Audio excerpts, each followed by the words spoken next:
आप दुखी इसलिए हैं क्योंकि आपके मन का नहीं हो रहा है। आपके मन का नहीं हो रहा है। बेटा हमारी नहीं सुनता, पति हमारी नहीं सुनता, बहू हमारी नहीं सुनती, हमारे हिसाब से नहीं होता काम, दुखी हैं आप। शरीर हमारे हिसाब से नहीं रहता, कहीं दर्द कहीं यहाँ, पैसा हमारे हिसाब से नहीं आ रहा है, दुकान हमारे हिसाब से नहीं चल रही है, बिजनेस हमारे हिसाब से नहीं हो रहा।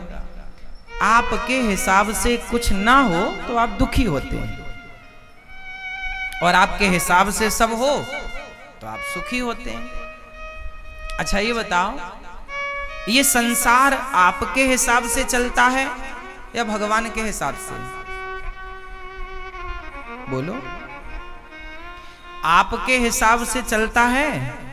अच्छा आपके बाप के हिसाब से चला तो दादा के हिसाब से चला होगा। जब तुम्हारे दादा और तुम्हारे बाप के हिसाब से नहीं चला ये संसार, तो तुम अपने हिसाब से क्यों चलाना चाहते हो? यही तो तुम्हारी मूर्खता है, यही अज्ञान के कारण तुम्हें दुख मिलता है। तुम अपने हिसाब से चाहते हो, नहीं, तुम्हारे हिसाब से ना होगा कुछ, हुई है सोई जो राम रचि राखा। तुम सोच सकते हो, तुम सोचने के लिए स्वतंत्र हो, तुम सपने देखने के लिए स्वतंत्र हो, तुम कर्म करने के लिए स्वतंत्र हो, लेकिन फल तुम्हारे हाथ में नहीं है। तुम फैक्ट्री लगा सकते हो, लाखों खर्च कर सकते हो, सक्सेस होगी या नहीं तुम्हारे हाथ में नहीं है। मेहनत तुम्हारे हाथ में है, कर्म तुम्हारे हाथ में है। किसान खेत में बीज बो सकता है, अच्छी खाद पानी डाल सकता है, फसल कितनी आएगी ये किसान के हाथ में नहीं है। कर्म तुम्हारे हाथ में है, फल भगवान के हाथ में है। इतना सा सिद्धांत तुम नहीं समझ पाए, इसलिए दुखी हो। समझो, ये सदा के लिए याद कर लो। गीता का वचन है, कर्मण्येवाधिकारस्ते मा फलेषु कदाचन। गीता का वचन, सिद्धांत बोल रहा हूं मैं, इससे आगे कुछ नहीं है। फिर तुम्हारा अधिकार कर्म करने में है, जैसे वो भैया का अधिकार सोने में है, सो गए मस्त। अपने अपने अधिकार की बातें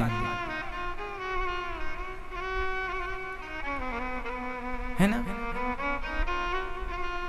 तो आपका अधिकार किसमें है? कर्म करने में, फल में आपका अधिकार। और आप लोग क्या करते हैं? आप कर्म नहीं करते, फल पहले। कैसे होगा? कर्म तू कर अर्जुन, तू युद्ध कर।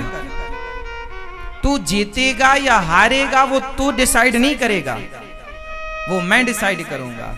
तू धर्म युक्त युद्ध कर, और धर्म जिस पक्ष में होगा उस पक्ष की विजय होगी, क्योंकि कर्म तेरे हाथ में, फल देने में बैठा हूं।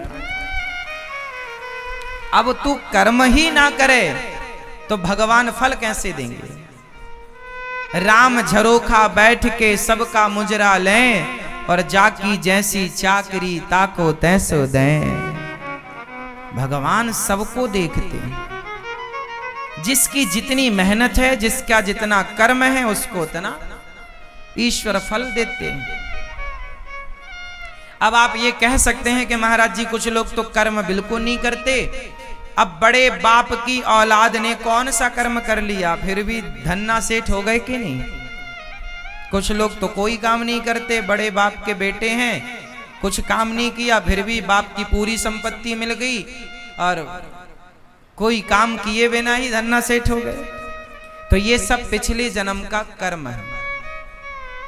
आप कोई अच्छा कर्म करके आए होंगे तो आपको इस जन्म में करना कुछ नहीं पड़ा, मिल सब गया।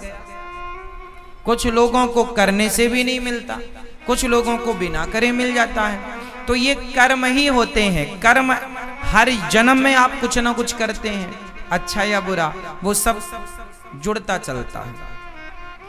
तो लोग कहते हैं हम बड़े दुखी हैं। दुखी इसलिए हैं कि आप अपने हिसाब से चाहते हैं, इसलिए हम कहते हैं अपने हिसाब से ना चाहो, भगवान से कहो प्रभु जो आप चाहते हैं मैं आपके हिसाब से चलूंगा, मैं अपने हिसाब से नहीं।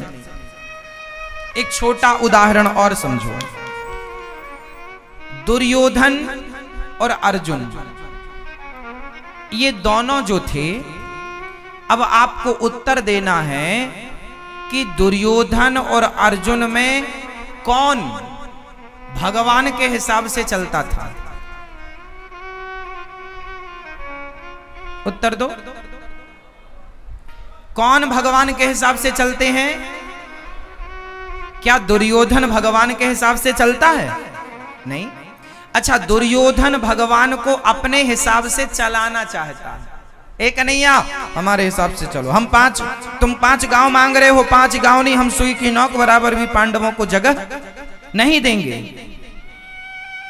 भगवान को अपने हिसाब से चलाना चाहा दुर्योधन ने, और अर्जुन भगवान के हिसाब से चले, तो जीत किसकी हुई? सिद्धांत कितना सरल है ना, जो भगवान के हिसाब से चलेगा वो जीतेगा, और जो अपने हिसाब से चलेगा भगवान को अपने हिसाब से वो हारेगा। कितने सरल हैं हमारे सिद्धांत, और आप समझते नहीं। दुखी महाराज, हम बड़े दुखी। काहे चल रहे हो? क्यों तुम अपना हिसाब किताब चला रहे हो? भगवान के हिसाब से चलो ना। क्यों?